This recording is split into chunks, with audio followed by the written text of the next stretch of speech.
now. But to Christine's point, he should already be on the exempt list because that's how the policy reads.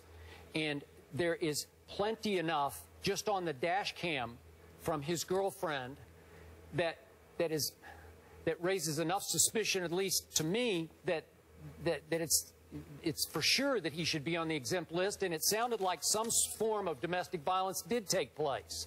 So just to reiterate, on the dash cam, you can hear her say, "He hit me a couple of times," and then she backtracks a little bit to say, "Please don't," as if don't make a big deal out of this. How many victims have we seen backtrack after they have been abused by their lover or their husband or their boyfriend? And then she says, "He hurt me several times. I'm in fear of my life," said his girlfriend of about a year and a half, said Johnny. And he also told the police that she's now living with him in the suburban Avon, the suburb of Cleveland, Ohio. My first issue is with the Avon suburban police. I think they mishandled this. I think they dropped the ball just the way the NFL so far is dropping the ball, because when a potential victim says that he hit me a couple of times, how do you let Johnny walk away from that? How do you let her walk away from that? Again, the only evidence of physical violence against her was the abrasion they saw on her forearm, which was consistent with the story that they both told, that she was trying to exit the car as they exited the highway while it was still in motion, and that Johnny reached across and tried to restrain her from jumping out of the car by holding onto her arm. But he hit me a couple of times, and then I'm not sure, it was reported that he hit her to the point that she hit her head against the far passenger side window. So that's plenty enough evidence to raise enough suspicion that the police should have further delved into this. And obviously, immediately, the next day, in concert with the Cleveland Browns, Johnny should have been sent straight to that exempt list while they did their due diligence and investigation. And I assume it's going on right now. But even as Johnny's supporter and friend, I have no idea how he is still eligible to play football for the Cleveland Browns. I am with Christine Brennan. Thank you, Christine. My response would be to that, Skip Bayless, is that I'm with Christine Brennan as well, but not as adamant as you are. I'm an admirer of her work. I have profound respect for her and the job that she has done. I think she's one of, if not the matriarch of this business. Her willingness to bring attention to issues that obviously deserve our attention is something that's admirable and should be applauded. And I think in this particular instance, she may very well be right. But again, I'm devoid of the level of adamancy that you would throw into the equation. I would say to you that Johnny Manziels should definitely be on the commissioner's exempt list, because clearly, first of all, you were in the substance abuse facility, for about 10 weeks just months ago. As you highlighted, Skip Bayless, he shouldn't have been drinking at all. So the fact that he and his girlfriend acknowledged that they was drinking, that's a problem in and of itself. That's number one. Number two, obviously something took place in the car. There is no denying that. She threw his wallet out of the window, and then she tried to jump out of the car while it was in motion. And like you highlighted, the report says that the abrasion on her forearm, her left forearm, is consistent with their story, that she tried to go out the car while it was moving and he grabbed her. Okay, so we get all of that. So I understand that. And the fact is that based on that, combined with the alcohol, combined with the fact that she has levied an accusation saying that he hit her a couple of times, I would say to you that based on that alone, Christine Brennan is absolutely right. According to the new domestic violence policy that the NFL has implemented, where they highlight some of these hints and some of these nuggets of information that could contribute to the belief that there is a problem and that would warrant somebody being on the exempt list, I definitely think it's an apropos position for the Cleveland Browns, for the NFL itself to take in this matter. So in that regard, I do agree. The reason that I would say it's devoid of the level of vehemence or the level of adamancy that you had and you brought to the equation is this. Somebody out here needs to speak up for men who would never put their hands on women. And I think that we have gotten to a point in our society where the mere accusation is enough to convict somebody in the court of public opinion. And that's where I jump off the boat. I'm not saying that's the case with Johnny Manziel, but our willingness to broach this subject and every subject like this, we are quick to sit there and come across, not this show, but I'm talking about as a society in this day and age, to attach such a strong level of guilt. And I'm not saying that's wrong, because we've been educated and we've learned that 85% of the victims of domestic issues, domestic violence, happens to be women. My response is there's 15% that involves men who are victims. We don't talk about that. There are men who have been lied on. We don't talk about that. We all know. And let's reiterate for the public at large. You a man, you got no business putting your hands on a woman. Period. You're wrong to do it. You should be arrested. You should be in jail. You should be treated like the criminal you are because you've got no business. I can say that because I've never put my hands on a woman in my life, and I don't believe any man should. Let's be clear about that. But I've also run across cases covering professional sports over the last 2+ decades where there's a few, not many, because there's far more villains than victims, but there are a few who have been lied on. And so I want to take a moment to applaud the NFL for doing its due diligence and investigating the matter to make sure that there is something here where Johnny Manziel could ultimately be put on that exempt list. I believe, based on the evidence that we've been given, it looks bad for Johnny. And even though we both support him, damn it, it looks like he should be on the exempt list. It looks like there are consequences that he should suffer. But that's just us on the outside, just looking at what's been reported. The NFL have specialists on this matter who will go to the scene, who will investigate the nuances of what took place, all the particulars, and they will draw their own conclusion. I do agree that it is something that should be done quick, fast, and in a hurry, and we should have a decision before this Sunday's game. There's no doubt about that. But I also want to caution that we have regressed to a point where just the mere accusation is enough to sully careers. And I'm saying there are men out there, a whole lot of men, that know better than making such a punk move and doing something criminal like this. There's a whole lot of men that would never do this. And there's a few of them that have been accused, and it wasn't true. I'm just saying let's point that out as we move forward. I got it, but I don't think we've regressed. I think we've progressed to the point that we are listening to the victim. And again, the NFL is again dropping the ball. When is it going to learn? It should have jumped in and gotten to the bottom of this much quicker. Let me finish real quick here.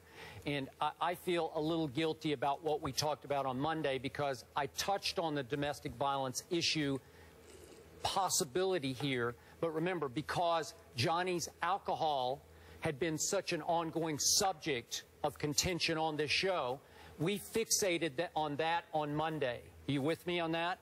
Because that's what was near and dear to us was he had just gone through, what was it, 10 weeks, 2.5 months of rehab, and it appeared to both of us that he had failed because he admitted he had had some drinks. And then he said she was a little intoxicated. And again, what I hope that we've all learned is that alcohol plays a role in many, many of the domestic violence cases here. So, to me, I had not heard the dash cam audio yet. It came out after our show on Monday. Well, and once I heard this, I mean, Stephen A., you can't for a second try to defend Johnny Manziel when she said, I'm not trying to defend him. And that's the problem. Hold on, whoa. That's the problem right there. And that's why subjects like this, you got a whole bunch of people where the subject's taboo and folks are scared to address it.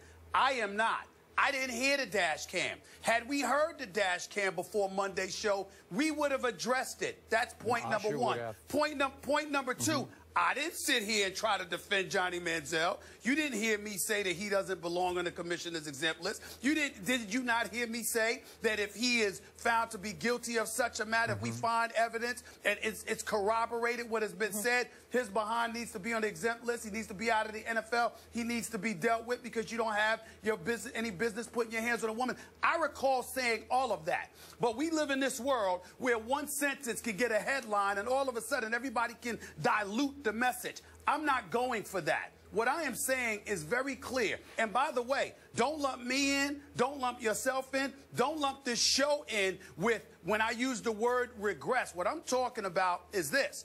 I'm talking about there are a few folks out there that are not guilty of such things. So you've never put your hands on a woman. I know I haven't. We know plenty of men who haven't. Let's make sure that we disseminate that message while recognizing that there are abundance of women out there who have been victimized. They do deserve the attention. Okay. They do deserve us bringing attention to that. But the point is that in the process of doing all of that, we have gotten to a point where the leagues itself, Christine Brennan pointed out in her article, the NFL has done its due diligence. We said nothing about the National Hockey League. I brought it up months ago. Nobody has said anything about the National Hockey League and a level of due diligence they have refused to put towards the issue of domestic violence, how the Major League Baseball was late to the party because this had been going on in baseball for the last quarter century, but all of a sudden when it comes to the National Football League, and God forbid if it were the NBA, we would be all over it. I pointed that out weeks ago. So it's not us that hasn't brought attention to it. It's the professional sports leagues that exercised a dereliction of duty and didn't put forth the level of due diligence that they were supposed to. The media has always brought attention to it. It is the professional sports leagues that have not done what they were supposed to do. Don't lump us in with them. That's not us. That's not us. Stephen A., can I jump in here for a second? Please, Molly, please. I think there's two parts for me with this. It's unfortunate that Johnny continues to find himself in the news for everything except football. And I fear that this could be his last stop with the Browns. And I think the league has been given him a lot of chances and very patient with his off-the-field issues. Again, I look at both sides of the situation. This is a societal issue, not solely an NFL issue, but pertaining to Johnny in this situation with his girlfriend. The NFL's beefed up their staff, their discipline, their policy. They need to investigate this. We're told that they are, but I agree with Christine Brennan and both of you that they did drop the ball again, and he should be on the exempt list. He fits into that category, and I know the NFL is going to be paying attention to her article, and they do tend to be reactionary at some points, but that's where he belongs right now. And until we have all of the details, and then we decide what the next step is with Johnny Manziel, but we have enough evidence based on that that tape that we played on what occurred, that this needs to be looked into, and he doesn't need to be suited up this Sunday. Well, that's fair, but then the league will tell you that they've got a players association to deal with. So what they want to do is investigate the matter, and as long as they investigate it before Sunday, what's the problem? Sunday hasn't arrived yet. This just took place a few days ago. If they deal with this before Sunday, what are we going to say then? It's Thursday. They got 3 days before Sunday. What if they deal with it then? And if they put forth their due diligence, then they don't have to worry about DeMaurice Smith or Jeffrey Kessler or anybody else coming to them and saying you didn't dot your I's and cross your T's appropriately. So we have to take into consideration what they have to battle and what they have to deal with. And also, while we're doing so, let's not gloss over what Christine Brennan said. She said the NFL should be applauded in some respects, while she said they should still make this decision about Johnny Manziel. But she also highlighted the National Hockey League and what it's not doing. But we don't hear anybody talking about that. I mean, what's the problem? Why is there such a level of urgency, you know, to expedite the process and address everything when it comes to the NFL, but we ignore the National Hockey League? There's something wrong with that. We either care overall or we don't. We can't care because it's the NFL, but don't care because it's the National Hockey League, because it's not as popular as the NFL. We either care or we don't. Stephen A., let me just read one line again. If the NFL investigation finds sufficient credible evidence that it appears a violation of the personal conduct policy has occurred, then that's when the paid leave will occur. In the meantime, until they complete the investigation. I look at both sides, trust me, in every situation. I understand we don't have all the evidence, but from that tape, we have enough that Johnny should be on the exempt list right now? Well, again, like I said to you, I have no problem with that.